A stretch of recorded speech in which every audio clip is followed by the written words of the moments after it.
Alexis Yunus alongside Mark Ogden, live and in the flesh. First time I'm seeing you, Augie, in ages, and it was for a big one in the Premier League tonight. It was Chelsea hosting the champions Liverpool. And Augie, even though you predicted that, we felt like Chelsea could definitely win this one. It went Liverpool's way. And Augie, I want to know why. What went wrong for Chelsea? Because like I said, exciting squad with all the new signings. Everyone kind of just expected it to click. But Liverpool clearly exposed some cracks in the armour. Yeah, I think the first thing that went wrong was that they had a red card in the first half. You know, with Christensen was sent off quite rightly after a VAR review, and from that point on, 10 men against the champions, you got no chance. And what made it worse was the fact that Liverpool put Thiago on in the second half, and he just created pass after pass, space after space, and Chelsea made mistakes. And the biggest one was probably Kepa for the second goal. So it's just been a bad day for Chelsea. Individual errors cost them a big game. And you did say big mistakes. Kepa again. Mistakes and Kepa seem to have been going together like two peas in a pod. Yeah. Unfortunately, it sounds harsh to say, but Augie, there's only so much that Chelsea can continue to risk with Kepa Arrizabalaga. I know Frank Lampard has come to his defence recently as well. Did he today afterwards in some of the presses that you probably must have heard?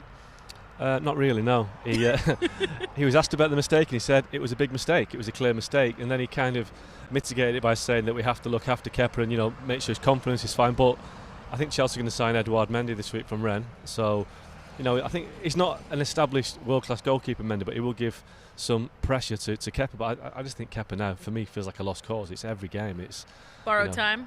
I think so. Yeah. In an ideal world, Lampard would have got rid in the summer, but they signed him for £75 million 2 years ago. It's a world record fee. Nobody wants to pay that money to take him off Chelsea's hands.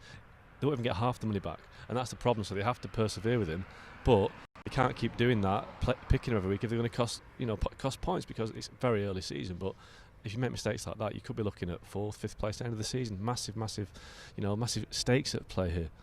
And I mean, if Kepa was probably all that went wrong with Chelsea, one of the things that a lot of people do feel went right is Timo Werner. He seemed pretty good today. What did you make of his performance? I think with Werner, I think he's all energy, isn't he? I don't think there's a lot of thinking there. Fabinho, for me, just marked him out of the game. I mean, whenever Werner gets the ball, it looks quick, it looks dangerous, but Fabinho read everything he was doing. And I think Werner has to slow it down a little bit and use his brain a bit more. Obviously, he's a quality player, but Fabinho just read everything he was doing. So Werner has to smarten up a bit. He has to be a smarter player to score goals in the Premier League, and he will score goals in the Premier League, but he has to learn that his pace alone won't get him past these top defenders. And let's talk about Liverpool now. I suppose there's no surprise why they are definitely Premier League champions. And like I said, with Thiago coming on, it just adds another layer there. So how worried should the rivals be from what you saw today? Because he only played 45 minutes and still outpassed everybody else on the pitch. I mean, Liverpool's next game is Arsenal at home, and that is already it's a top of the table clash, isn't it? It's a big game. I think if Liverpool win that comfortably, then it's going to be, again, who can catch Liverpool this season.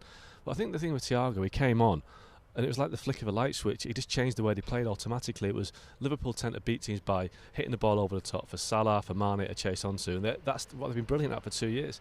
Thiago comes on, they're a different team. It's like watching Man City. They control the ball so well. He's picking passes, making himself available.